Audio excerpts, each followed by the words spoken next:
Welcome to the Drew Yari Show.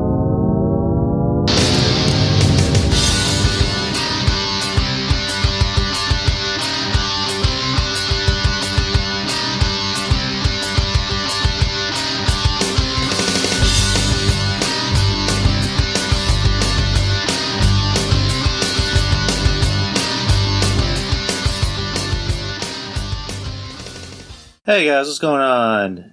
Merry Christmas Eve, or however the hell people want it to be pronounced nowadays. Welcome to a very early special edition of the Drew Yari Show. You already know who I am. I'm Yari. Like I mentioned before, I decided to record a day early because I'm not recording on Christmas Day. I mean, I have no problem with recording on Christmas Eve, but Christmas Day, I wouldn't have the time or really feel like doing shit.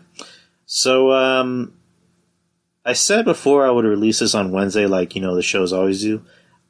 Just as an early Christmas gift to you guys, I will release it on Christmas Day at the stroke of midnight. So, that is my gift to you guys, to my loyal fan base out there, if they exist. So, how's everybody's Christmas? Or what will be everyone's Christmas plans? Mine, it's just simple. I know maybe after midnight we'll just start opening our gifts here at me and my girl's place. And then in the morning we're going to go to my parents, open gifts there, and then after that we'll probably head out to visit her family. I'm not sure which family we're seeing, to be honest. Most times we'll just mix it up. So, I guess we'll just play it by ear. I'm just glad the day after I go in late. Because usually it's always, we have Christmas and the very next day I have to go in early, bright and fucking early. We stay out late, and my girlfriend's Mexican, so we stay out at all hours until freaking 6 in the morning the next morning. So I desperately need the next day to go and either have it off or just go in late. I'm fine with either or. So, as far as Christmas goes, finished my shopping. I just kind of got simple gifts for everybody. It wasn't like last year where I got a pretty big check and was able to get pretty nice gifts for people. This Christmas, I didn't, not that I got crappy gifts, but I was able to get, I wasn't able to top the gifts from last year, I'll put it that way. This year I was able to, still get some pretty nice gifts, but kind of wish I had that, thick-ass paycheck from last year, I need a new job anyway, but, yeah, it's the end of the year. Well, and again, going back to the post I made on Twitter, next week I will not be doing a show. Next week, as you know, will be the beginning of the new year. As we all know, Christmas Eve and New Year's Eve are literally a week apart. So today is, Christmas Eve, obviously. Next Monday is New Year's Eve. So I've decided I will do my year-end, my first ever year-end awards tonight. And I will be taking next week off. It's a very much needed week off. Try not to miss me too much. And I'll give you guys the first ever Yari year-end awards. I'm honored that you guys are a part of such an amazing occasion. And to the winners, be honored. To the losers, try harder next time. Yeah, next week no show. So this is actually the last show of the year. Crazy when you think about it.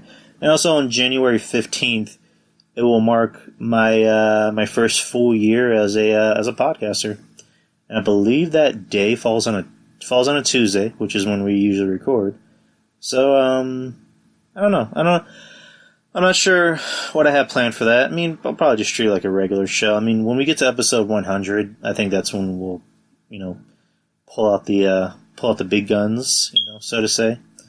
I'm not sure when that episode falls on. I mean, I did the calculation. I think it might fall on in maybe a March if I'm not mistaken, or maybe not.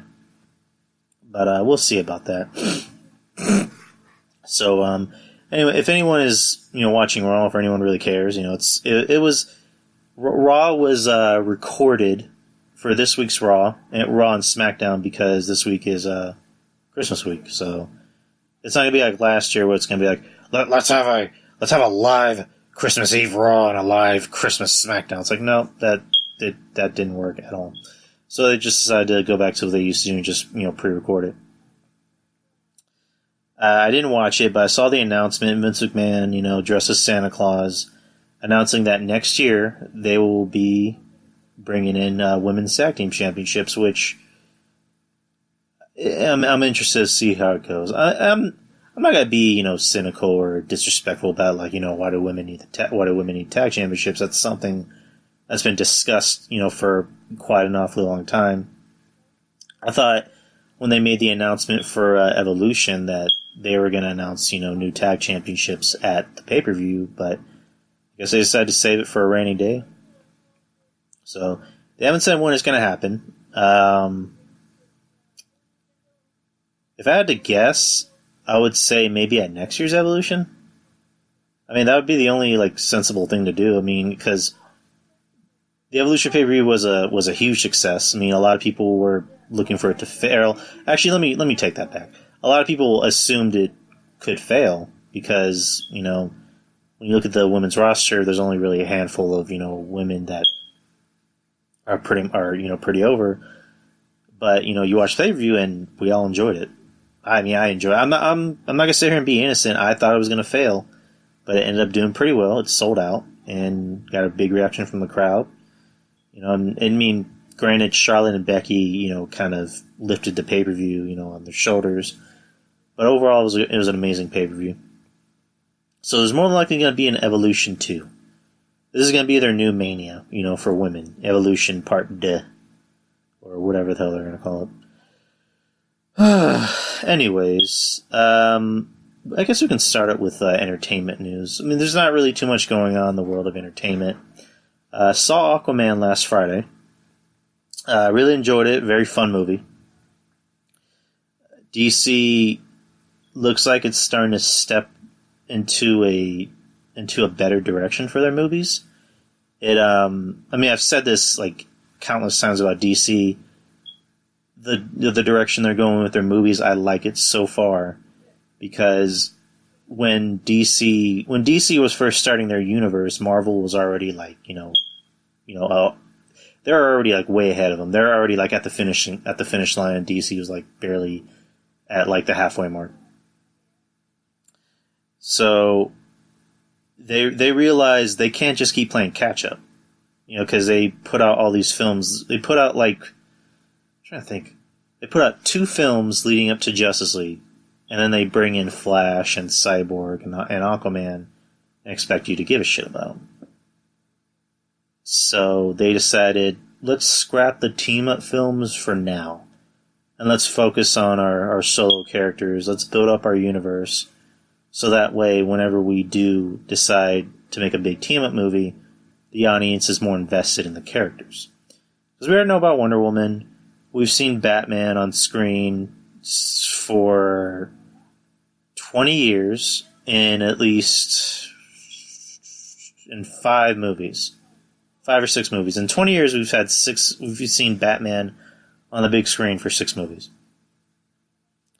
And we already know Superman. And, but, I mean, other than the TV show for Flash, we don't know much about, the Flash that they want us to care about. We don't know much about Cyborg. I mean, now we know a lot more about Aquaman. We don't know diddly squat about Shazam. And then there's this Green Lantern movie that's coming up. Green Lantern Corps, actually. Or Corpse. However the fuck people pronounce it. And other than the bad, Ryan Reynolds movie from 2011, we don't know much about that character either. And now DC's apparently reaching because they're going to make a Plastic Man movie? And, I mean, I guess. You want to... They want to just reach for every single character in that big old DC toy chest. And what other characters are doing? They're going to do a Blue Beetle movie, apparently, which I guess is an interesting character. And they've been talking about doing a Booster Gold movie for a while, which that seems interesting. I would be highly interested in watching the movie. But yeah, going back to Aquaman, very fun movie. Visually, it's very stunning because it's the first movie that comes in my memory. I'm pretty sure there's going to be someone that's going to correct me on it. One of the first underwater movies that's successful, because you can't really pull off underwater movies that much without making it look hokey. This actually looked good. I mean, the effects were amazing. The CGI wasn't too hokey. When the characters were underwater, it actually looked like they were underwater. You can see their hair moving. You see them moving like they're underwater. At the end of the day, it's hokey, but it was hokey in a good way. But you couldn't avoid making Aquaman not look hokey, because at the end of the day, it's Aquaman. But he was a badass in this. Jason Momoa, I like him. He seems like a likable guy. He has that very likable quality to him. The women love him too, so that's always a plus. Forgetting her fucking name. The chick who played Mera. I don't have it on me. Amber Heard, there you go. She was pretty good in it. There are some points where she was kind of a badass. Like, she can literally control water. She can control any type of liquid. There's a scene where she's in some type of, wine cellar, and she controls all of the alcohol and throws it, ends up, I guess using it to throw it at whoever the villain is. Anyways, I'm back. Sorry, I had to take a little short break. But yeah, Aquaman, where the fuck was that? Oh yeah, Mera, Mera, I don't know how I'm pronouncing it right. She was very good. She was pretty good. She looked good, but, overall her character was interesting. And yeah, Willem Dafoe's character. The moment he came on screen, my girlfriend just goes, "Great traitor!" As you know, Willem Dafoe, Spider-Man, Norman Osborn. He was pretty good in this movie. He played the, what's it called? I guess the mentor to Arthur Curry. Growing up as a kid, he trained him, taught him everything he knew. I liked him. I liked his character. And then you had Patrick Wilson as Ocean Master, who it seems like DC kind of solved their villain problem, because you look in the past, DC movies of this new DC era, starting with Man of Steel. I like Zod. Zod was good. Michael Shannon, was a good actor for that. But there was still kind of something missing. I don't know. I don't know how to explain Zod. I don't know how to explain why he didn't really hit his mark, if that makes sense. It's one of those things I kind of have to really think about it. But in my opinion, I think Zod kind of missed his mark. And then, BVS, I don't think there really was a villain in that movie, because that movie was all over the place. Because you had that Ninja Turtles looking Doomsday that was supposed to be Zod, and then you had Jesse Eisenberg doing his best impression of a Riddler from Batman and Robin, who he was supposed to be Lex Luthor. So I don't really think there was really a main villain in that movie. I think it was just the government and the world that was after Superman. I guess you could say Batman was kind of the villain for the most part in the movie, because he was against Superman so much. But and then you move on to Wonder Woman, there were two villains. It was Danny Huston's character, and then there was Ares, who looked like who was basically Nigel Thornberry from the Wild Thornberrys. And again, it was just one of those things where it's, you're obviously not going to find someone who looks like Ares, but you could find a villain that looked a little bit more intimidating and more physically imposing. I guess it would have been a fun idea to pick maybe Liam Neeson to portray that character, but I don't know. That's just me. I'm just a fan of what I know. But Patrick Wilson, I've always been a fan of his work. I love the Insidious movies. I love of the Conjuring movies. He's a very good actor. He can play good. He can play a good guy. But when he's a bad guy, he's like almost kind of creepy and scary at the same time. And not many people can really pull that off. He pulled this off, and it helps that he's working with James Wan, and him and James Wan did the Conjuring and Insidious movies. So I guess working with your pal, who's also happens to be the director, it helps kind of bring out the best in you. And he was able to take this character who I'll be honest, I don't know shit about Aquaman. I've only read maybe maybe two or three Aquaman comic books. I don't know much about Orm. The only thing I know about him was when I watched the Aquaman King of Atlantis animated movie, and I was kind of basing the movie off of that, where it's like, is this how it's going to be? Or in the movie, Orm, kills his mom. He kills not just Aquaman's mom, his mom. They both have the same mom. He kills him, so I was like, oh shit, is he going to do that?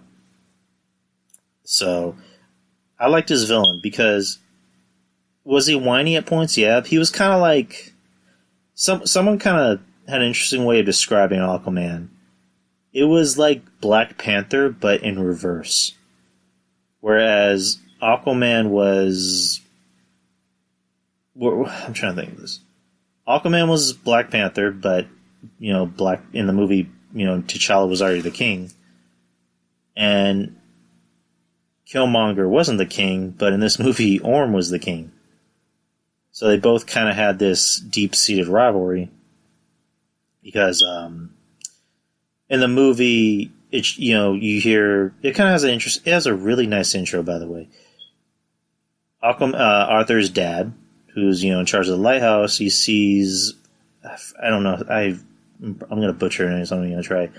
Aquaman's mom, the Queen of Atlantis, flushed away on shore, brings her in, takes care of her, and then eventually they have Arthur, and it's kind of a beautiful way to tell a story. She's saying we have a kid, so this could be a way to unite our two worlds.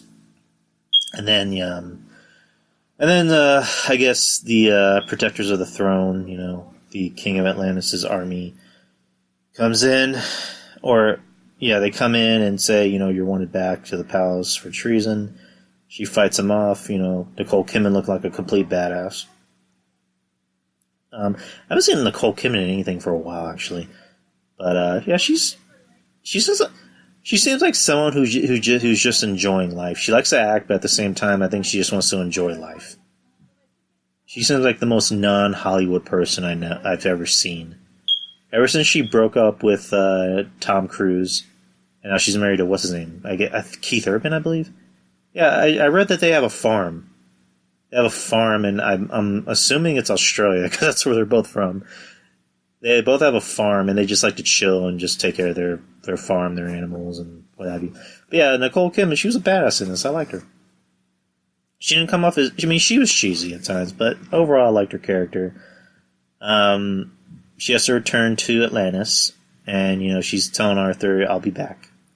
So every morning, Arthur's dad, he walks to the shore, or the boardwalk, whatever you want to call it, and waits for her to come back. She never shows. It's revealed that for her treason, they decide to sacrifice her to the dark creatures. I call it the dark. I don't remember all the names in this. I need to watch it again so I can remember more names. They decide to sacrifice her to the dark ocean, where she can be eaten by or she can be destroyed, killed, and eaten by the evil creatures. So in his head, Arthur already has a resentment towards Atlantis because, he killed my mom just because she wanted to have a better life, away from Atlantis. She was trying to get away from an arranged marriage. And she, got with my dad who treated her right, and you want to kill her for it? Fuck y'all. So that's where kind of like that Black Panther in reverse comes from, whereas in Black Panther, Killmonger hated, what's it called? I wouldn't say he hated Wakanda. He was pissed off at T'Challa on the throne, because T'Chaka killed his father because his father went behind his back and was selling vibranium to other leaders. He was trying to make, in his words, Wakanda a better place, and trying to branch out and help other black people. And in this one, he hates Atlanta for killing his mother, because his mother was trying to make a better life for herself and her children. And Orm hates Arthur Curry because, in his words, you got her mother killed. She was killed because of you. So it's a movie that kind of is a slow burn at times. And here's what I mean by slow burn. It wasn't boring. There was just you assume that they show a part in the trailer where they show the two brothers fighting in front of the people of Atlantis, and you think that's going to be like the big fight at the end. No, that fight actually happens in the middle, and then their personal fight happens at the end of the movie. Because in the fight, Orm has already beaten the shit out of Arthur Curry, because there's a part eventually in the movie where Curry, or Arthur, or whatever you want to call him, goes to Atlantis with Rima, and they're looking for something. They're looking for, like, I guess an old treasure, like the actual staff, the actual Triton that the King of Atlantis had, that the original King of Atlantis had. And Atlantis gets word Orm gets word that he's here, kidnaps Arthur, ties him up. Arthur challenges him to a fight, saying, "I'll beat your ass. If I win, I become the king. If I lose, then A, B, C, and D." And then Willem Dafoe's character is telling him, this dude is actually a skilled fighter. You're just a guy who, I taught you everything you knew. This guy knows shit that you don't know. He'll beat the fuck out of you. So, I mean, I'm not gonna review the whole movie. I'm just going by what I saw in the movie. And in the end, it's always cool when, the superhero gets their suit. I'm not the biggest Aquaman fan at all, but it's always a cool moment when the hero, in the movie ends up getting their suit. And then there's a scene where, spoiler alert, Nicole Kidman doesn't die. She actually escaped, getting exiled or executed. And she ends up finding her way to someplace at the center of the earth. And she reunites with Arthur, it's always an emotional moment when the parent is reunited with their child, or vice versa. And tells her what's going on. And Nicole Kidman is telling him the only way you can get that God, Triton, or whatever the hell you want to call it, you have to defeat this big giant fucking octopus. Oh, apparently it was voiced by Julie Andrews. So he goes there, he makes his big speech, saying, or he reveals to her, "I can understand you because, Aquaman can communicate with the ocean." And and this creature realizes this and goes, "Oh, you can hear me. That's never happened from anyone before." And he kind of gives his big speech, that, I gotta do this. I'm not just doing this for me, I gotta do this for my home, for my people, the people I love. Orm is promised a war on the surface world and has gone to extraordinary lengths, even, staging a submarine attacking Atlantis. Enlisting the help of what eventually ends up being Black Manta. And then Aquaman gets a suit. Again, which is a pretty cool moment. He fights Orm. He's about to kill him, but then he stops. Of course, in any superhero movie. He stops and is like, I'm not going to kill you. I'm just going to arrest you. And, what's her name? Nicole Kidman's character comes in, and Orm doesn't know that she is alive. He honestly doesn't know she's alive. He just heard that she was killed. That's why he hates art so much. And there's kind of an interesting moment. It's kind of an emotional moment where Aquaman, is telling Orm when you're ready, let's talk. So, because he says, early in the movie when him and Orm are talking, all my life, I knew about you, I've always wanted to meet you, because I knew I had a brother out there. As, if I had known what a big prick you are, then I wouldn't have wanted to meet you. So this movie is a lot about brothers, and that kind of hits home with me. But, yeah, Black Manta, they didn't really show him too much. Like, they had the guy behind the mask earlier in the movie because he was apparently, him and his dad were pirates and they were attacking a submarine. And then Aquaman came on, beat the shit out of both of them, he killed the dad. The son lived, and it was, apparently the son was was in cahoots with Orm. And, Ocean Master gave him Atlantean, suit, technology, weapons, where Orm, I guess, made it into his own image, spray painted it black, and became Black Manta.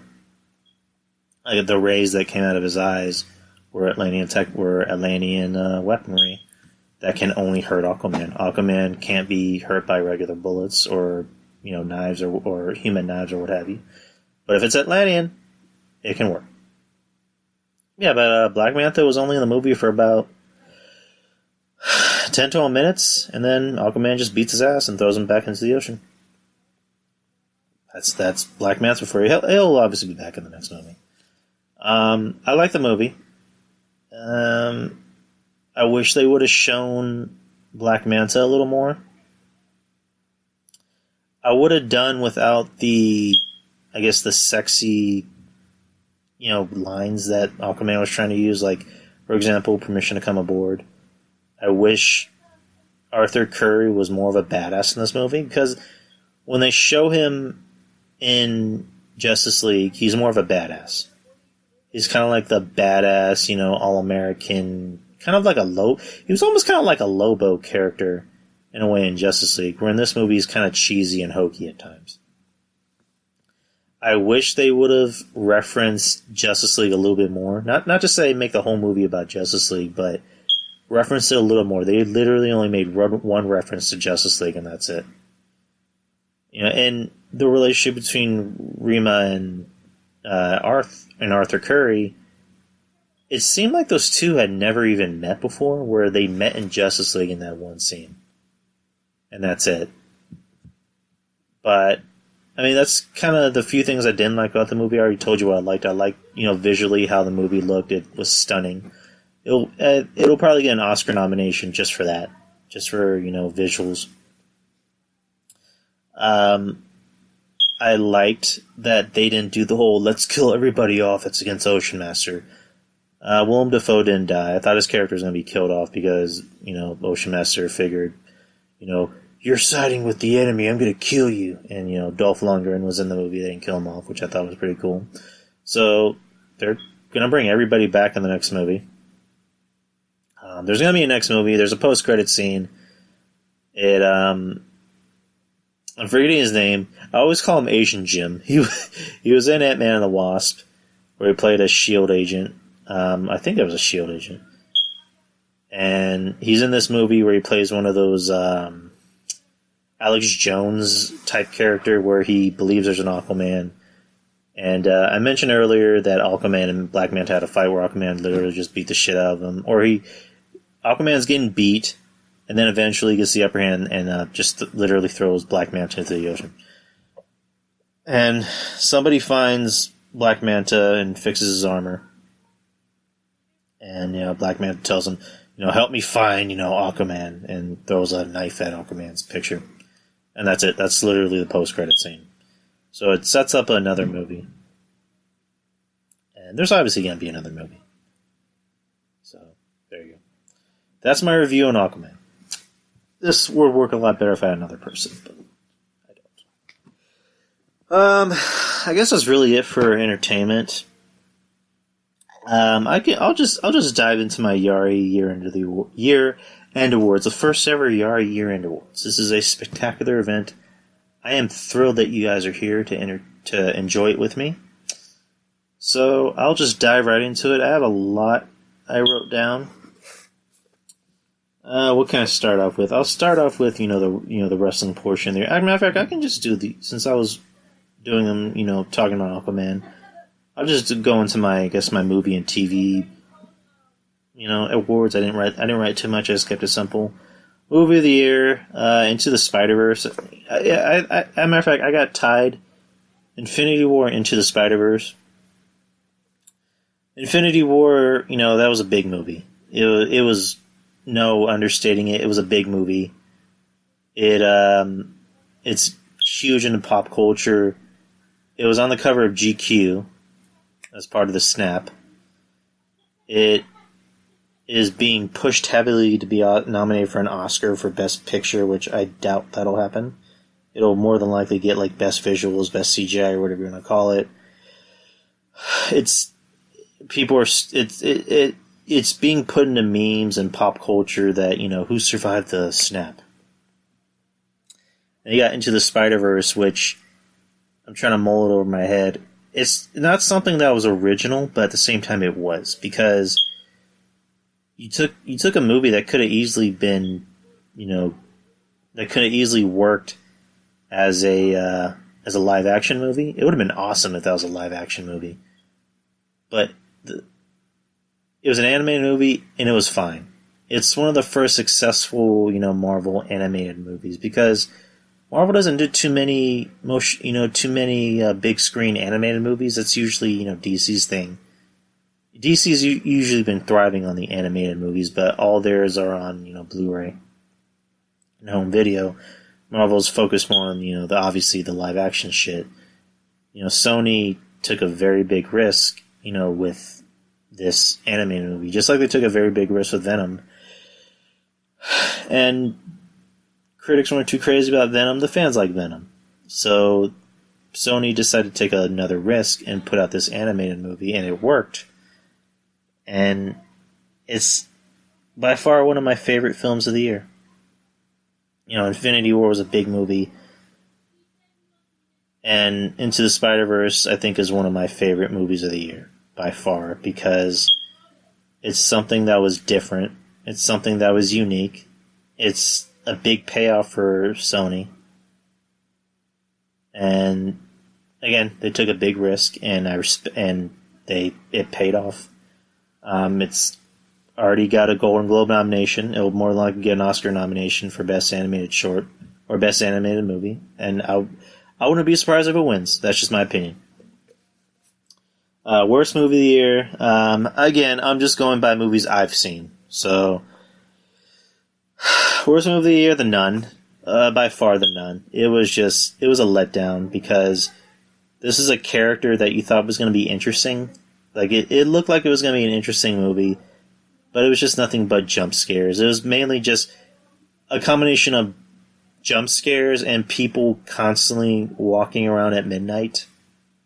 That's mainly what the movie was. If you listen to Texas Podcast Massacre, that's pretty much how they described it. Like, why is everyone walking around at midnight? And it was just nothing but jump scares. I wanted it to be a lot better than it was, but it wasn't good. It described how horror movies are basically nowadays. Just nothing but jump scares. And it was kind of boring. Like, it was very boring. Let's just be real. And that whole Philippe or Philip or whatever the hell that dude's name was, Frenchie. The Frenchie post-credit scene, connecting to the first Conjuring it kind of annoyed me a little bit, because it was like going back to the first Conjuring, where it's like, Philippe was a farmer out in Canada or whatever the hell you want to call it, and then they decided to tie it back into this movie, saying, oh, by the way, his name was Frenchie. He's like, no, it wasn't. But yeah, The Nun was pretty bad. I was going to skip these. I guess Best Hero, Doctor Strange. In Infinity War, he stepped up his game. He was the MVP of that movie. It was between him and Tony Stark. I think, Strange kind of took that award because he knows the plot of Avengers 4, and he kept it to himself. So, in all aspects, that's the best hero to me, by far. Best villain, Killmonger. There's really no ifs, ands, or buts about that. Killmonger. he was the best villain because he was also the hero of the movie. Because you see all these memes, and shirts saying Killmonger is right. And he was. He was right.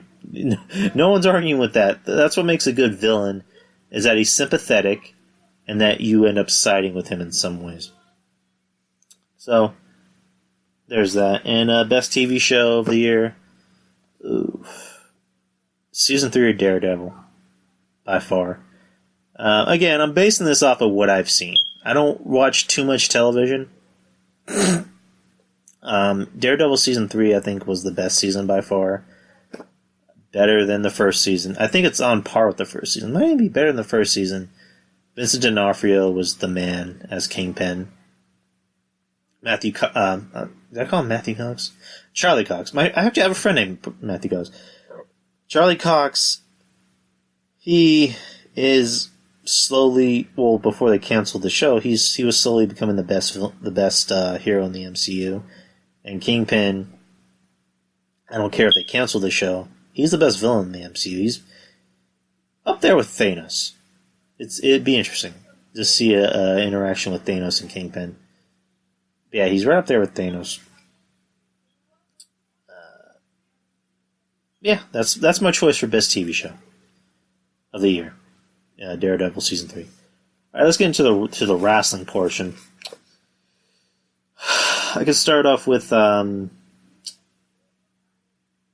I think is going to be the breakthrough star of 2019, Velveteen Dream. He's had a great year so far.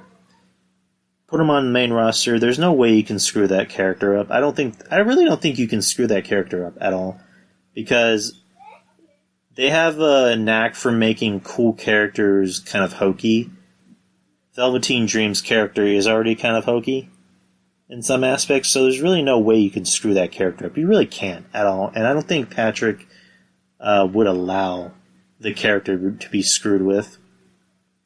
He's apparently in some kind of hot water because he posted on Twitter basically saying, put me on the main roster.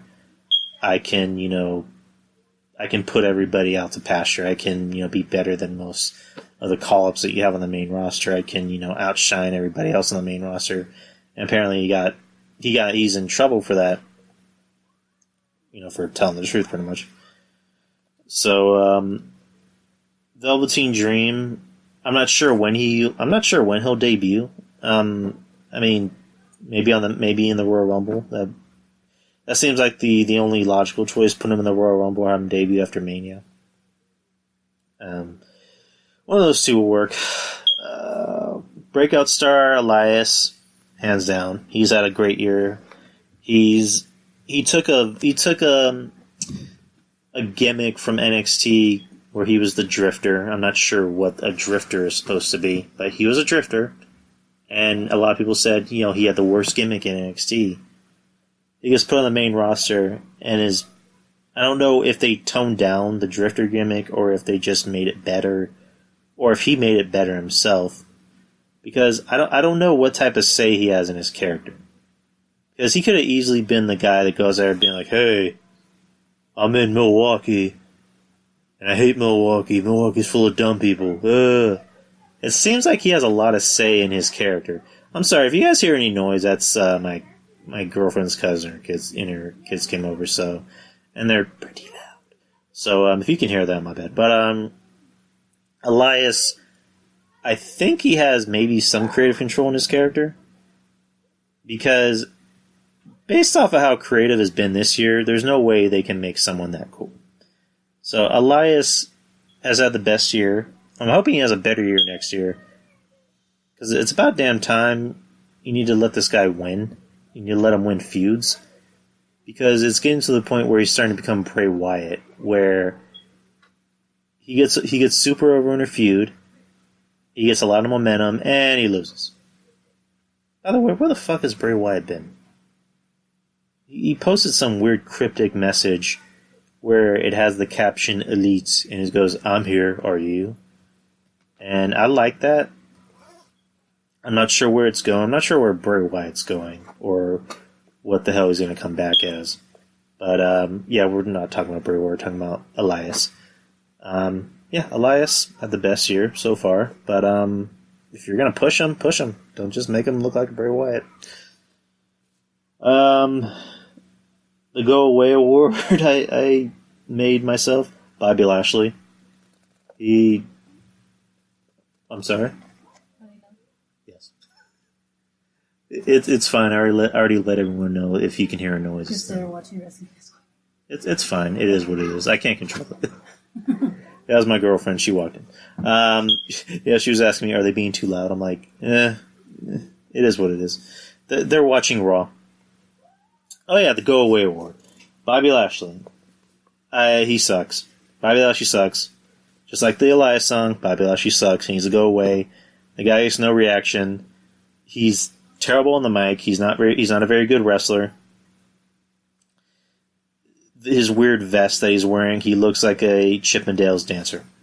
And with his weird headband and his kind of creepy-looking manservant boy, that's, what's his name, Leo Rush. Well, congratulations to him, he got married over the weekend. But Bobby Lashley gets go-away hate from me. He gets it more than Baron Corbin. Like, him and Baron Corbin, I think, are almost tied for that award. Baron Corbin gets another award. That'll be coming up pretty soon. Yeah, Bobby Lashley, when they brought him back, I don't know why they brought him back, because his first run in WWE wasn't that great. It wasn't great at all. And then him being in TNA didn't work. Him in this company doesn't work. The fact that they're trying to push him as a thing and make him interesting doesn't work. They just, I don't know. Elias needs to just break a guitar over his head and have Bobby Lashley ride off into the sunset and never, ever be in a wrestling company ever again. Next company, or next not company. Feud of the year. Easily Gargano and Ciampa. That's just self-explanatory. There was a story behind this that had been building up for a year, and it paid off at TakeOver New Orleans.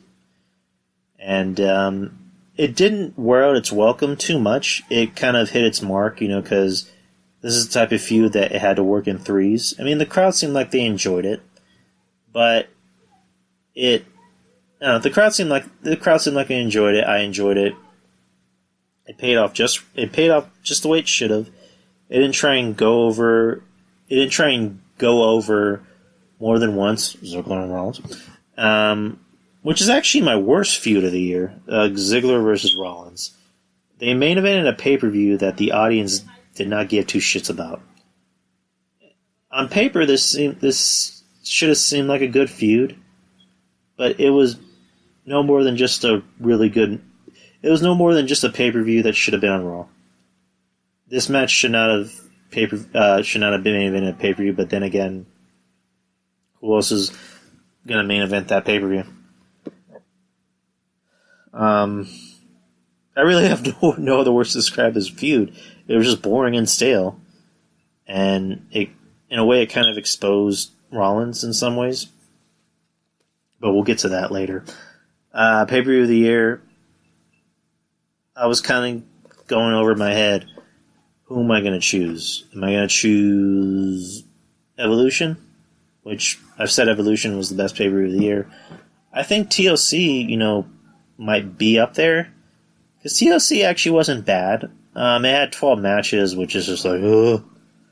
But the 3 matches on there that saved the show were Daniel Bryan, AJ Styles, and then you had Ronda Rousey and Nia Jax, and then you had the main event, which is the TLC women's match. So those matches saved the pay-per-view. It was a very solid pay-per-view. I think I gave it an 8. Yeah, like an 8 out of 10. But yeah, Evolution and TLC I think were the best pay-per-views out of the whole year by far. Evolution, shocked a lot of people. It surprisingly ended up being a very good pay-per-view. Like, Wrestling Soup, they did their, post-show about it. I think Joe Numbers even said, I'm having a hard time really saying anything negative about this pay-per-view other than, Nikki Bella and Ronda Rousey. But overall, it was actually a very good pay-per-view. A great pay-per-view. Worst pay-per-view of the year is not surprising, Crown Jewel. That just seemed like a giant fuck you to the fans. I mean, there's really no other way you can try and defend this pay-per-view. You have Hulk Hogan come out at the beginning of the show, which that already rubbed people the wrong way. You have these matches be for like 5 minutes. Then you have Shane McMahon replace The Miz and become the best in the world. You have Braun go out there and be bitched out to Brock for 3 minutes. I mean, granted, Baron, cost Braun the match and hit him in the back of the head with a belt. But...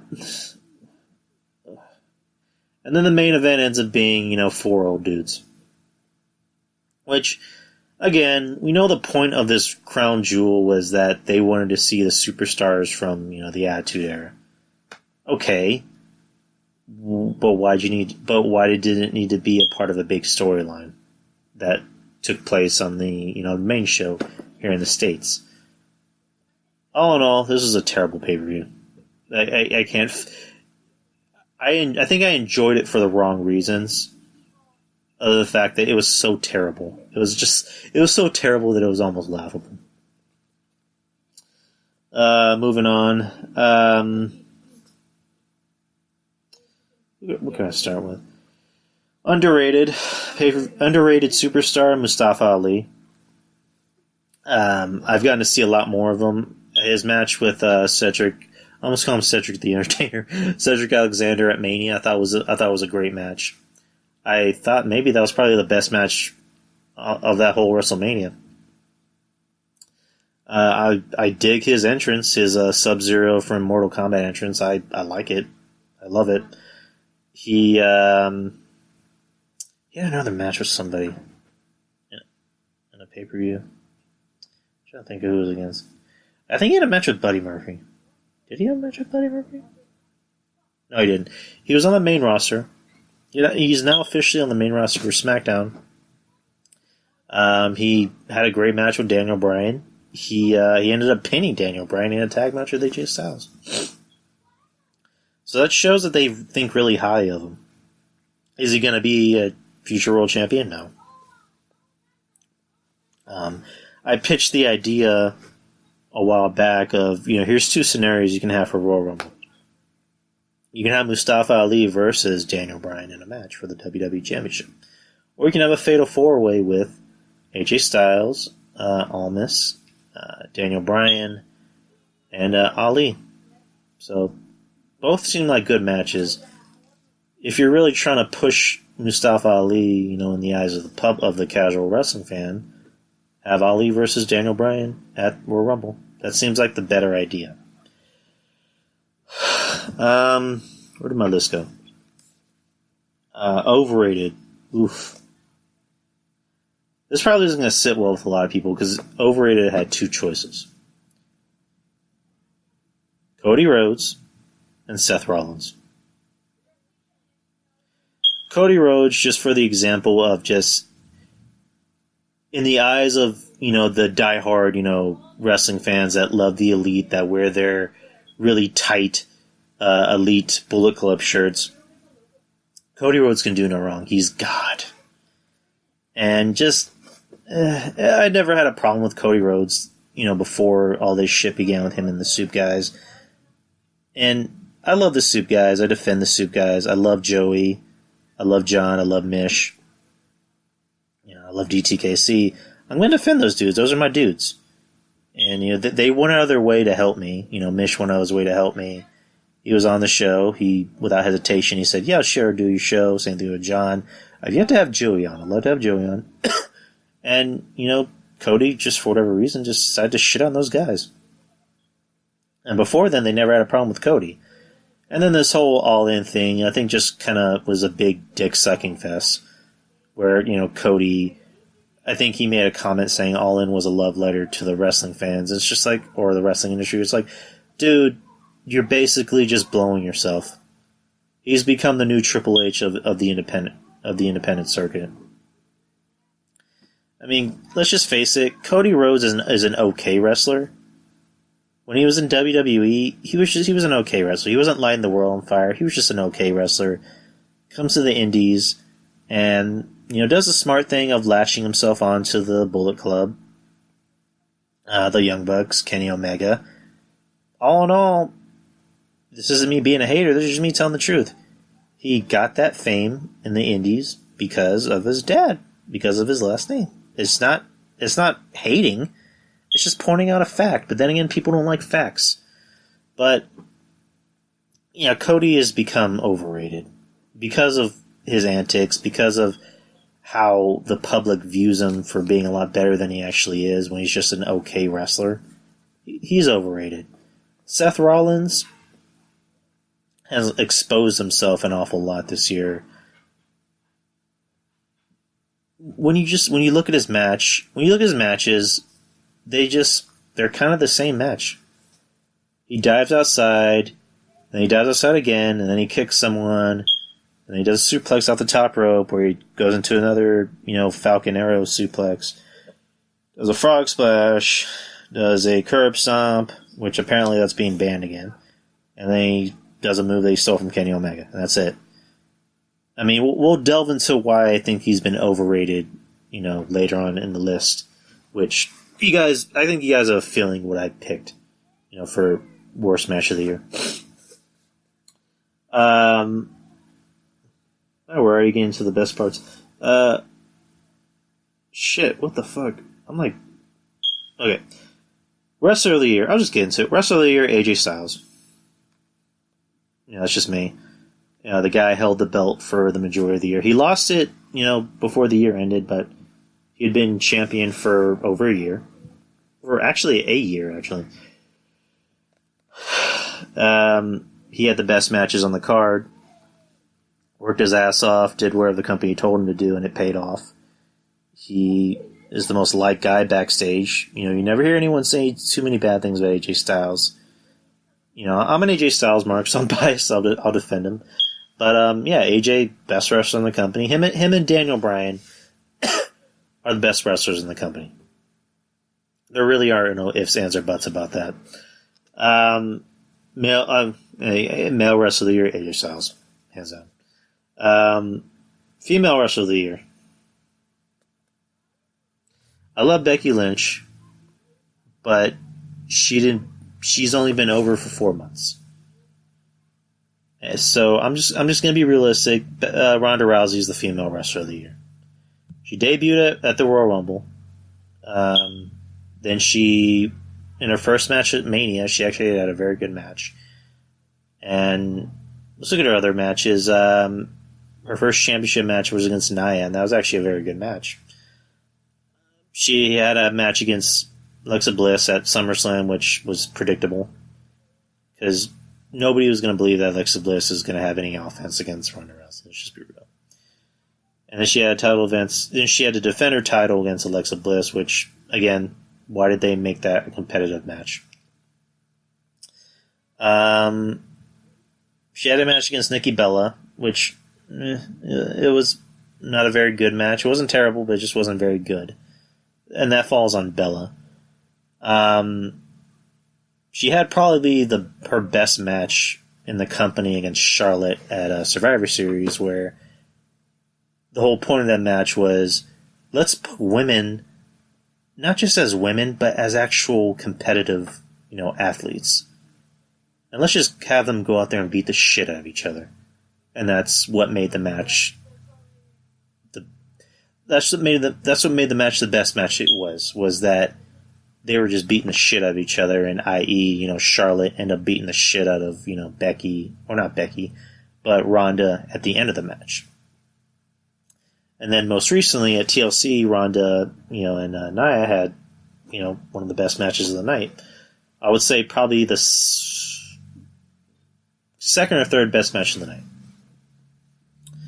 So Ronda, in each match I see her in, it just seems like she's getting a lot better. It seems like she's slowly learning the ropes. She's learning how to... It seems like she's learning how to take control of the match. Because, she's the champ. She needs to learn how to take control. She can't just have, people hold her hand constantly. She needs to really know... I'm sorry, I'm hitting the mic. The mic's really close to me. She needs to know how to take control, how to be a ring general. So eventually, the next big thing, in the women's division can learn from her, can, turn to her for guidance.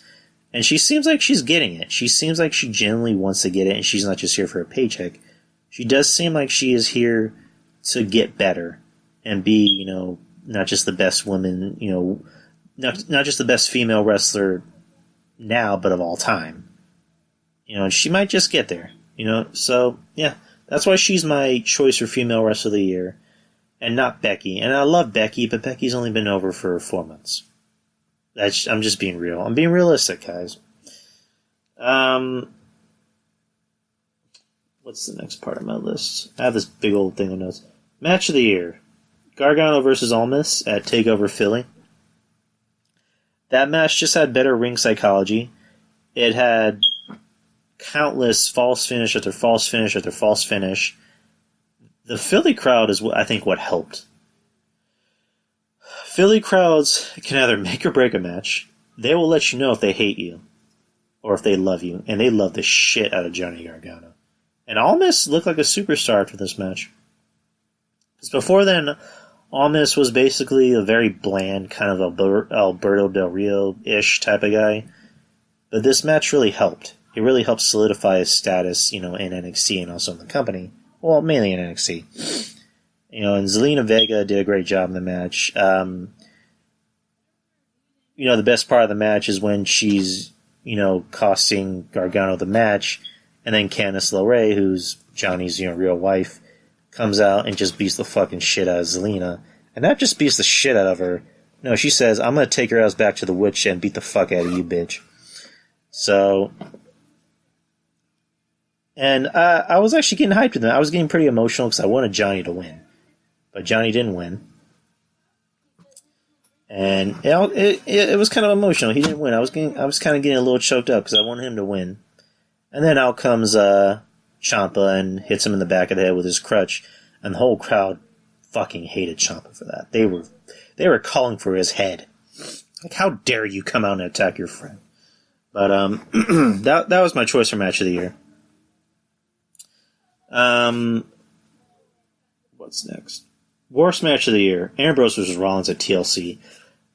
Going back to what I said about Seth Rollins being overrated, I think that match kind of officially exposed Rollins because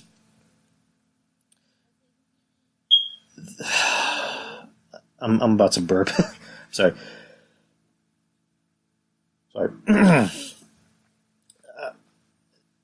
It wasn't just that creative didn't do a proper job of building up that feud, and it said that Vince hated the match, or he was more pissed off that the crowd was chanting "This is boring" and they were chanting Becky. But it's like this falls on not just the creative, but it falls on Vince for allowing this shit to go on the way it did, because this is obviously Vince's ideas. It's creative, but it's also Vince's ideas for allowing Ambrose to come out in a gas mask and call everyone stinky. It's just like, ugh, can you get any more 1980s? The match was just not very good. I mean, I'm forgetting who said it. Who said it? I think it might have been Don Tony that said this, but the crowd likes fast-paced shit. The reason why AJ Styles and Daniel Bryan got a "This is awesome" chant as opposed to "This is boring" is because they wrestle at a very fast-paced, style. They don't like this methodical bullshit where it's like, oh, tie up, throw into the post, punch, throw outside, punch, hit someone in the face, punch. I just said hit someone in the face, punch. Matter of fact, that should be the title for the show. Hit someone in the face, punch. That's why, AJ and Bryan had a better match, because those two know how to go out there and tell a story and get the crowd into the match. Rollins and Ambrose they couldn't get the crowd going because the crowd not only just hated the story to begin with. People at home watching hated the story to begin with.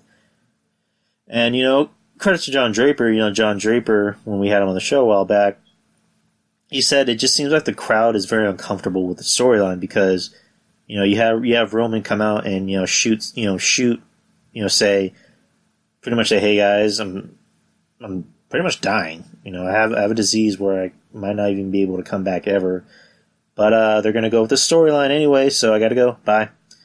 And you see Seth on the ramp, almost about to bite his lower lip, and you see Dean crying. And then later on the night, you have Dean, attack Seth and say, "I hate everybody because they're stinky." It's like, it's like that. We just saw you cry on ramp, homie. But this match exposed Rollins because it just shows that he kind of does the same thing. It shows that he doesn't know how to carry a match or an opponent, because him and Baron Corbin before TLC, they main evented a Raw that apparently had the lowest segment ever, the lowest rating for a segment ever. And you would think, oh, Seth Rollins could carry this match. Nope. It just shows that Seth kind of does the same thing in every match. Dive, punch, frog splash, dive. I'm thinking about this. It reminds me of that Randy Orton tweet where actually it wasn't him, it was Rip Rogers and then Randy Orton retweeted it and he just goes, dive. It's funny because the first time I read that Rip Rogers tweet, I'm reading it in Randy Orton's voice because I thought Randy Orton had originally posted it, where it just goes, punch, dive. Something, something, dive. Hit, dive. So, yeah. This match, it was just a huge letdown. It was boring. It went on for over 20-something minutes. And why was this match not at least not a street fight or some type of TLC type match? So I don't get why they have these gimmick pay-per-views, but they only make maybe 2 or 3 of them the gimmicks, and every other match has to be an actual wrestling match. I mean, could this match have benefited more if it was a chairs match or an Extreme Rules match? Maybe, but it was just not very good. It was boring to watch. Like I said, it exposed Rollins. It didn't do Dean any favors. I mean, because the big payoff was that you assumed that Renee was going to come out and cost Seth the match, but instead Dean won because Seth was pissed off or something. We're getting into the worst category. Worst wrestler of the year, Baron Corbin. There's no ifs, ands, or buts about that. He's terrible in the ring, terrible on the mic. He has go away heat. Definitely. The fans just don't like Baron Corbin. The fact that they put him in this GM position was just what the fuck were they thinking? I'm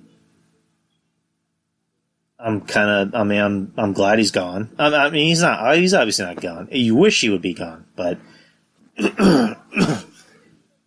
you have an hour of Baron Corbin on that episode of Raw that was apparently the worst Raw ever. In the history of Raw, that was apparently the worst ever Raw. But yeah. Oh, I'm sorry. Food's coming up. Worst female wrestler of the year. Oh man, there's a lot out there.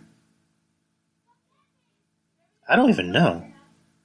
I put down Brie Bella for the fact that she came back and she was fucking hurting people. She was hurting her. She hurt a lot of people. There was that infamous Liv Morgan thing.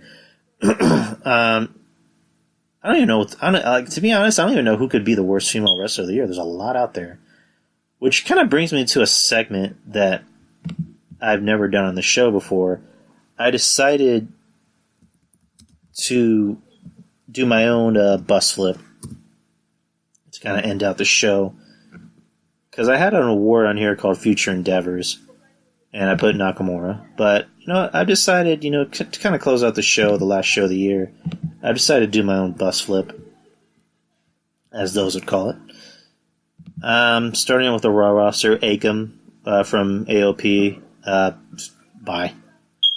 They completely ruined these guys. And you gotta throw Razor in there. Akam and Razor, bye to both of them. You had a chance to make these guys, I guess, a new badass tag team, but you made them look like complete bitches, with this fucking Drake Maverick guy. And, Joey Numbers, hit the nail on the head. to have this guy go out there and piss his pants in a match. You should have had them be like, you humiliated us. Get the fuck out of here. We want nothing to do with you. Apollo Crews, bye. I mean, this guy had so much potential, but they had no. I don't even think they had any idea what to do with him. They just had him go out there and be the smiley guy, and that doesn't work for a lot of people. Baron Corbin, bye. I'm looking at his real name, Thomas Peastock. I don't even know what to say to that. Bo Dallas, bye. He was a guy that he was kind of a can't miss prospect at one point, and it just seemed like they didn't know what to do with him. Bobby Lashley, bye. Bobby Roode, keep him. Maybe not as a wrestler, keep him as like maybe an agent, as a backstage agent. Braun Strowman, obviously keep. Bray Wyatt.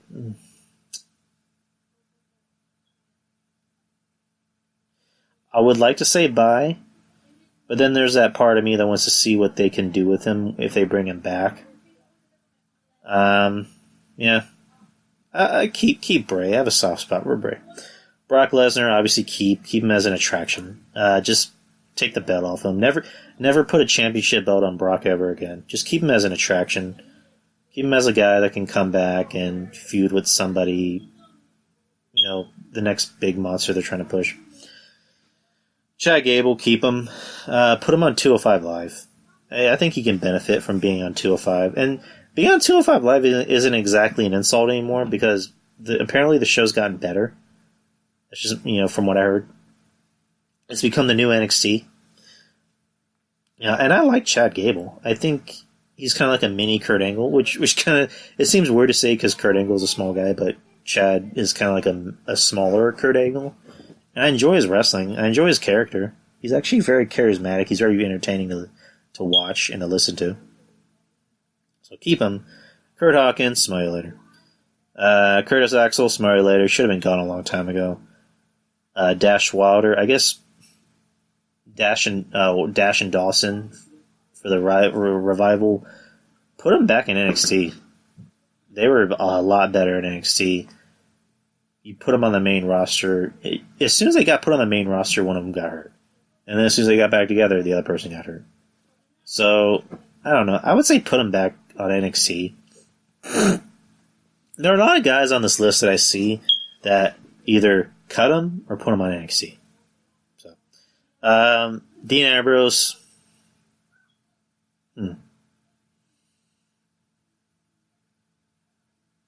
Keep him, because Dean has value. I love Dean. But it just seems like creative doesn't know what the fuck to do with him most of the time, because when the Shield broke up, you would have thought, okay, Dean's going to be, a top guy. He's going to be a top guy in the company. But then they just made him into Wacky Dean. They made him into, I'm going to squirt guys with ketchup and mustard and throw hot dogs at people, Dean. I'm going to wear an oversized cowboy hat when I become the WWE champion, Dean. It's like, it's not working. Then you make him into a heel. And you think, okay, he's going to be the hottest heel in the company. Comes out in a gas mask and tells everyone they're stinky. So, I love Dean. But it just seems like creative has no idea what the fuck to do with him most of the time. Dolph Ziggler, bye. Should have been gone a year ago. I don't get why he's still on TV. Yeah, he can go out there and have a good match. He can go out there and make guys look good, but it's just they need to cut their losses with him already and just fire his ass. Drew McIntyre, I would say, unpopular opinion, I don't hate Drew McIntyre. I can see why he's being pushed. He's a big guy. He's in a lot better shape than he was before. He's not very good. He does nothing for me, to be honest. They're going to keep him. I would say keep him. I don't have a problem with him. Just not something for me, but I don't want to see him fired. Elias, keep. Just push him. Push him. Don't make him look like Bray Wyatt. Keep him. Push him push him the way the crowd wants him to be pushed. Fandango, bye. Bye-bye. Finn Balor, keep, obviously. Goldust, isn't he already on his way out? Keep him on as a trainer, obviously. Grand Metalik, I don't know I barely know who the fuck that is. Just fire his ass. We already have two guys. We already have Rey Mysterio. He has a mask. Heath Slater, keep him on. I love Heath. Keep him on as just a guy who just puts other dudes over. Jinder Mahal, bye. Bye-bye. You should never have been WWE champion to begin with. Kalisto, bye. Kevin Owens, keep, obviously. But when he comes back, push him as a badass. Don't push him as a pussy that runs away from fights. Push him as a badass. Push him as a badass heel. You know, there's such a thing. There is such a thing as badass heels, but keep him. Connor, I guess you got thrown Victor from the Ascension. Bye. Should have been gone ages ago. Kurt Angle, keep him, obviously.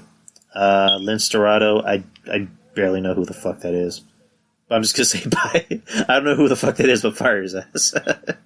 Mojo Rawley, bye. Bye. Mojo Rawley in a tag team works. Because only half of them is bad. Mojo Rawley as a singles competitor, all of them is bad. Mojo Rawley, bye-bye. No Way Jose, bye-bye. Roman Reigns, bye. I'm playing. That's so fucked up. I'm sorry. Roman Reigns, obviously, he stay on. Regardless of what other people might have thought, about the character, I think that's where the misconception comes in. It's not that I didn't like Roman Reigns as a person. I just didn't like the character. When he comes back, he's going to be over as fuck. There's no ifs, ands, or buts about that. His wrestling I enjoyed. He can have a good match. It's just that people didn't like the character. When he comes back, he's going to be over. He's going to be the biggest babyface in the company. And I'm confused. Are they going to keep him on as Roman Reigns, or are they going to say, I'm Joe Anua? So, I mean, I don't know. I don't know what they're going to do with him. You never know what creative's going to do with him. Rhino, didn't he already retire? Yeah, I think he had his last match on Raw a couple weeks ago. Sami Zayn, obviously keep. Supposedly, this just came out because they already showed, vignettes saying he's going to return, and he was on Chris Jericho's podcast saying, I don't know why they showed that because I'm not even close to returning. So, that kind of sucks. You wanted him to return, soon, but I just hope he's back 100%. I like Sami Zayn.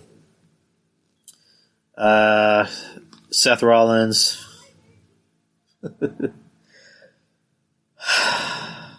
The crowd loves Seth Rollins, but again, I chose him as one of my overrated superstars of the year. I would say keep him. Just keep him. Just keep him because the crowd likes him. They like the burn it down part. So, Titus O'Neil, bye. Bye-bye, Titus. I love Titus. Titus is a good dude. He does a lot of charity work outside the company. You know what? Don't fire him. Fire him as a wrestler. Keep him on as like a goodwill ambassador for the company. Kind of like what Mark Henry's doing. Keep Titus on as a goodwill guy. Keep him away from the ring, though. Tyler Breeze, keep. Put him on 205 Live. Give him back his NXT gimmick. The first time I went to NXT, the main event was Tyler Breeze versus Seth Rollins. And Tyler Breeze was doing the model gimmick. So keep Tyler. I love Tyler. But put him on 205 Live. He ain't doing shit on the main roster. Zack Ryder, bye. Bye. Bye-bye. Should have been gone ages ago. Bye. You suck. Nobody cares about your Long Island gimmick. That's a gimmick that was interesting 8 years ago. But it's not interesting now. So, bye-bye. Female wrestlers. Alexa Bliss. Keep her on as a character, not as a wrestler. As much as I'm starting to kind of fall out of love with Alexa Bliss because she is fucking with her face. I don't know who's telling these girls that they're not hot. I need to find the person who's telling these women you're not hot enough and just punch them in the fucking dick. Alexa Bliss, keep. Alicia Fox, bye. Bayley, I love her. Keep her. I still have hope for Bayley. Dana Brooke, bye. Ember Moon, keep. Liv Morgan. I would say keep. I like Liv. She took a fucking sick bump at TLC. So she obviously seems like she loves wrestling and she's willing to do what she can to show that she's one of the wrestlers of the company. Taking a kick in the face from Brie and then coming back a couple weeks later. So I would say keep Liv. I love Liv. Mickey obviously keep. Natalia, she's on her way out pretty soon, from what I hear. Nia, bye. You suck. You had a good match with Ronda, but no one gives a fuck anymore. Bye. Ronda, obviously keep. Ruby Riott, keep. I love Ruby. They need to start letting her win matches, pretty soon, though, because she's been losing a lot of matches. Sarah Logan, bye. She's very horrendous in the ring. She got married over the weekend to one of the dudes from War Raiders in NXT, so good for her. Sasha Banks, bye. You suck. No one likes you. She needs to go. No one cares about this the boss gimmick anymore. No one believes it. You're not a boss. You're an admin. You're an administrative assistant at best. Tamina, why is this bitch still here? I mean, I know she's Mish's girl, but come on. Other than that, you need to go. Bye, Tamina. Bye, bitch. Let's get, all right, we're in the SmackDown wrestler portion. We're close to an hour and a half, actually. Aiden English, bye. After his feud with Rusev, he's just gone to nothingness. AJ Styles, obviously keep. Alexander Wolf from Sanity, I don't know anything about him, so bye. Cien Almas, keep. The story is that he's getting frustrated with his position, and rightfully so, because you bring him on the main roster and you're putting him over as this next big thing, and then you quickly bury him. So, I don't know what the fuck they think they're going to do with him, but you need to start letting this dude win matches. Big E, keep, obviously. Actually, let's just go through the whole New Day thing. Big Day, alright, I was going to say Big Day. Big E, Kofi, and Xavier. Keep all those three guys, but Big E needs to be the guy that is, getting a world title run. Since being in New Day, Big E has shown that he has a personality. I mean, he apparently had a personality, but before New Day, he was just a guy that would go out there and just would be like a dominating force type of guy. And people were saying, "Oh, you look at his social media, he has a really funny personality. He's really funny." And ABC It's like, well, that doesn't translate on screen. New Day, he's showing he could talk, he could be entertaining, he could be serious, he can go out there and have a decent match with people. So, I mean, I don't think you need to break up the New Day to have Big E, be a top guy, because, and this is like way before my time, and the Horsemen, Ric Flair was champion while he was with the Horsemen. So you can have Big E, be a top guy and be a champion, or go for a championship run while he's in the New Day. So I'm not saying you have to break the group up, but I think at this point, I'm kind of, the New Day has been kind of stale lately, but they still make money, and, according to Xavier Woods, they would fight, against being broken up. Kofi, keep him, obviously. Kofi, I think, is the better wrestler out of all of them.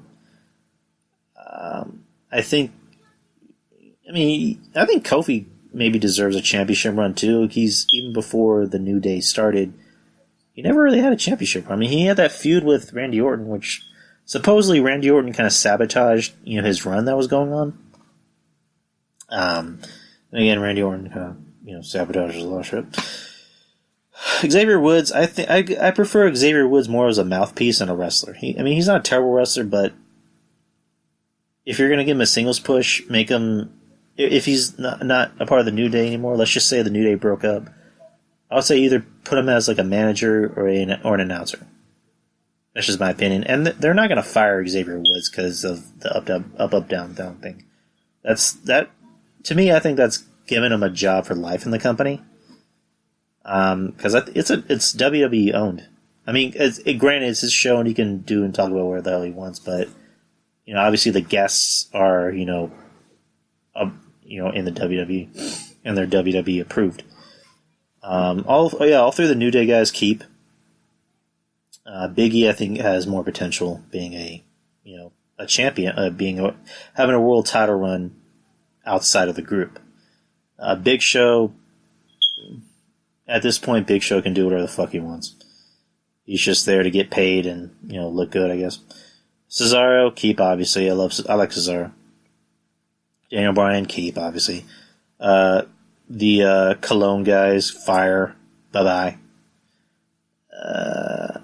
Eric Young, keep, for that sanity gimmick, obviously. Luke Harper, they have not done shit with this guy. This is a guy I think could have been something, but it's he either gets hurt or they just don't know what to do with him. So I say just cut their losses. Bye-bye to Harper. As much as I like Harper, he just needs to leave.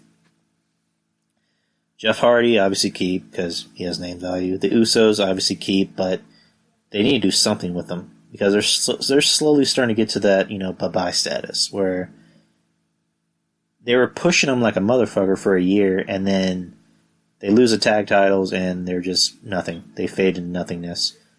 So I think it'd be a better idea to send them to NXT to kind of, help out the tag teams over there. So how interesting would that be, if you have the Undisputed Era come out and be like, no two tag teams in NXT, not even the WWE can beat us. And then you have the Usos come out and challenge them for their tag titles. That'd be interesting. I'd want to see that. Anderson and Gallows, bye. I mean, if any, keep Anderson because he has more of a personality. Gallows is just not very good. Killian Dane is a guy who was like being raved about when he appeared at WrestleMania last year.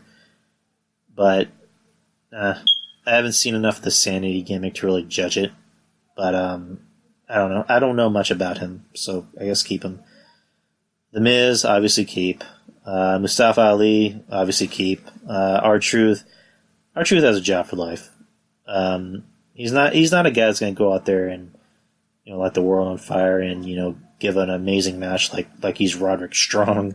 He's a guy that entertains the public. He gets a reaction. He's one of the very few guys that gets a reaction, and he's just going out there to hambone and entertain the crowd. Randy Orton, I will fucking wheelbarrow that guy out of the fucking company because he does not care about being here whatsoever. He stopped caring. I think he stopped caring after Evolution. If I had to pick a time where Randy Orton stopped caring, it's when he left Evolution. Oh my god. I just get this feeling that Orton will show up to work and they'll say, "We've decided to go another way with you. You're fired."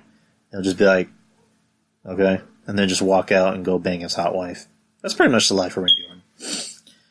Rey Mysterio, obviously keep, but put him on 205 Live because the show could benefit highly from him because Rey Mysterio has the most cruiserweight title reigns out of any small guy I know in wrestling, and they need star value. The show needs star value because, like I've said, I've heard that 205 Live is getting better, but for Rey Mysterio to be on 205 Live, it would help, especially with the casual audience. Like, oh, Rey Mysterio, he's on 205 Live. What's 205 Live? Oh, it's about cruiserweights. And he's, one of the greatest cruiserweights of all time, if, the greatest cruiserweight of all time. So it would really help the show and really help the guys on the show. Especially since you just lost Mustafa Ali, who's now on the main roster. Rowan, bye. Rusev just became the United States champion on the spoilers for SmackDown. I like Rusev, but again, a guy that they just don't know what the fuck to do with. He had a lot of momentum with that Rusev Day thing, and what do? They ignored it until it went away. Until the crowd stopped caring about it. Samoa Joe, keep him. You need a heel, and Samoa Joe's a good heel. He's never going to be a guy that, really that gets a championship run. Let's just call a spade a spade. He's a big guy, and he keeps getting hurt. So how are you going to trust a guy that has that kind of track record? Sheamus, bye-bye. Or, actually, you know what? keep Sheamus. That Sheamus and Cesaro tag team are going to be around for a while because it seems like Sheamus has gotten a lot better since being with Cesaro. They're good. They're good for each other, if that makes sense. Sheamus by himself, no. Sheamus with Cesaro, it's kind of like the Miz syndrome. The Miz is a lot more interesting when he has someone with him, when he has someone to bounce off of, like like Morrison or Riley or forgetting his fucking name, or Mizdow or his wife. So Sheamus, keep him. He has a job for life. Wasn't he apparently going to retire early? That's what I heard. Shelton Benjamin, where the fuck has he been? I would say keep him. Keep him as a trainer. They're not putting him on TV, but just have him be a trainer to the the younger guys in developmental. Nakamura, bye-bye. Send your ass back to Japan. Bye. Bye-bye. Bye. You suck, you lazy piece of shit. Sin Cara, bye. Ty Dillinger, where the fuck has he been? I know that he's banging Peyton Royce, but I don't know where the fuck he's been. I actually like Ty Dillinger, but again, another jobber. The female SmackDown talent, Asuka, obviously keep. Becky Lynch, keep. Billie Kay and Peyton Royce, bye. Bye, bitches, bye. Mella, bye. Charlotte Flair, keep. Lana, I have a spot. I kind of like Lana, keep her. Mandy Rose, keep her because you need a hot chick. Naomi, keep her. She doesn't bother me. Sonya Deville, bye. Make room for the actual legit MMA women fighters, which she actually is a legit MMA fighter, but she just doesn't look the part. She's too thin. And I'm gonna get a lot of haters. She doesn't look like an MMA fighter. Because she's not bulky enough. Ronda Rousey is actually, she has some muscle on her. Sonya Deville just looks like a regular person you see at Comic-Con that cosplaying as an MMA fighter.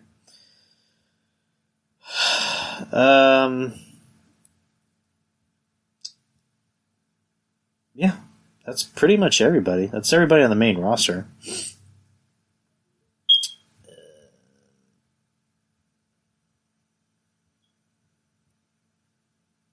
Yeah, that's pretty much everybody on my bus list. What else can I talk about? I guess I can.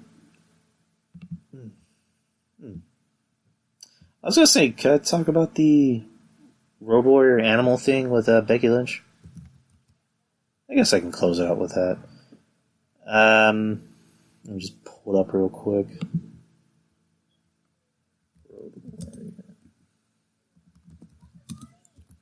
Road Warrior with Becky Lynch. Alright. So basically, Road Warrior did an interview with WrestleZone.com, and the way the headline was, it seemed like he was being scathing, women's wrestling. He really wasn't, actually. He was. I mean, he did it in a way that sounded, it didn't sound scathing. It just sounded, it was kind of fair. He basically just said, if the women are main eventing the show, then that kind of shows that there's a problem. He maybe should have said it differently, but, I'm looking right now. There's a problem in the wrestling business. Yes, the women's movement is growing, but when the women are in the main event and they have the best matches on your card, there's an issue. Basically, what he's saying was the women aren't shining the men. I said a while back, the women are a lot more interesting than the men now. Becky, you have Charlotte, you have Asuka, Ronda, and Nia to an extent, and then Natalya. In the past few months, would have been the more interesting storylines, would have been the bigger things that have happened on the show. They've happened with the women, Brie Bella almost knocking out Liv Morgan. That got a lot of attention. Becky Lynch's, rise to stardom. She came out and got a concussion and broke a nose from Nia. That happened with the women. Charlotte beating the shit out of Ronda, women. So and then the women main eventing the last pay-per-view of the year. The guys have just been not cutting it, not been, cutting mustard, or however that saying is put. And I mean, that was kind of a fair statement. That's basically saying that the guys haven't been stepping up. The women are the one carrying the show, and I'm cool with that. But the guy, wrestling has always been known as a very male-dominated sport, and now you have the women taking over, and I'm fucking all right with that. I'm happy that the women are having the better matches on the card. Because, back in the day, as we all know, the women's matches on the show were always known as the piss break. Now it seems like the guys' matches are known as the piss breaks. Guys who aren't named AJ Styles or Daniel Bryan or anyone in NXT. On the main roster, if your name is not AJ Styles or Daniel Bryan, you're more than likely going to have the piss break of the show. If you're a guy. And then he said something about Becky Lynch. He said I would let her back off the man thing and let her just be a pure white mean babyface, A, B, C, and D. On Twitter, Becky Lynch shared an article where it started with Road Warrior Animal. The Road Warrior Animal thinks, or no, fuck, I'm messing up my words. Road Warrior Animal thinks, and then Becky Lynch, shared saying, the first four words of this article are a lie. And that's Becky's thing. She likes to interact on social media and crack jokes and talk shit, and it works for her. She knows how to internet. That's the saying. She knows how to internet. And a lot of people, went after Road Warrior Animal saying he's out of touch, he's sexist. What he said wasn't really that bad. It was kind of what he said about women's wrestling, it made sense. Because, like I just said, the women are having the best matches on the card, and the men, it doesn't seem like they are. It seems like the men are being really uninteresting, and they don't know how to step up. So, don't go after Animal. Because, again, old school dude, he has his own views and opinions on the current product. There was that whole thing with Disco Inferno where he basically just said I'm not a fan of women's wrestling. And again, it wasn't like he's being sexist. Women's wrestling has been kind of treated as a joke for the longest time. And now it's, better. But that stigma of bra and panties, putting lingerie matches, that stigma of it is going to take a while to wash off. Even though it's been 4 years, but that stigma is still going to take a while to wash off. I guess that's really it. That's really all I have left to talk about. Thank you guys for supporting the show. Thank you for your clicks and your plays and your downloads. You know where to find me. Twitter, Drew Yari Show, Twitter handle. As far as any platform goes, you know where to find me on Spreaker, iTunes, Google Play, Stitcher, Spotify, and Podbean, and something called Castbox.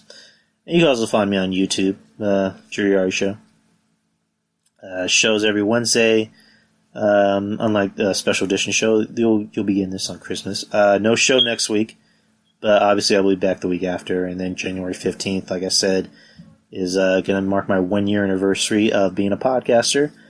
Again, thanks to everybody so much for the love and support. Thank you to Wrestling Soup, Anthony Missionary Thomas, John Draper, and Joe. I'll show some love to you too. You know I got love for you. And Don Tony Kevin Castle Show. Don, DT follows me. Good, love him. Good dude. Say what you want about him, but he's an OG. He is the OG. If you had to pick one of the OGs in podcasting and also, wrestling radio, wrestling podcasting and wrestling radio, DT is, his name has to be there. If it's not there, then it needs to be. And then, Kev Castle, my boy from Queens, Kev Castle. I hope he has. I'm hoping he's doing good out there. I just listened to the recent episode of Castle Chronicles. I need to finish it. It's actually very good. My girl Trez out in Queens. Shout out to her. I'm hoping she's doing well. She's feeling a little under the weather. Hope you hear the stress. Hope you're feeling better. Hope you get better pretty soon. What else? Architect podcast with Derek, a pretty good friend of mine, known him for a while. If you're into comic books, if you're into a bunch of nerdy shit that I like, you'll like them. Texas Podcast Massacre. If you love horror movies, even if you love bad horror movies, these guys do an amazing job covering it and making it really entertaining. I was on there not too long ago. You can listen to it. You can find my episode. Actually, it's the November episode. What else? And also show some love to EIS, the ICE podcast. We kind of had a falling out, but I'm gonna show some love to him. I'm gonna support him. You know, I'm just gonna I know I said I'm gonna close out the show twice. Basically, what happened with me and Devin, and I'm not gonna trash him and go through this huge spiel. We had a falling out. There was something that happened with me and a friend of his where we got into an argument, and Devin took his side because he's known that friend a lot longer than me, and I kind of got on him for it, which I shouldn't have, but hey, that's life. People come in and out of your life, and the only thing you can hope is that you guys could, get back to the way the relationship used to be, but I'm hoping we can get back to the way we used to be and have Devin back on the show. I miss him. Miss my co-host, but it is what it is. Can't control destiny.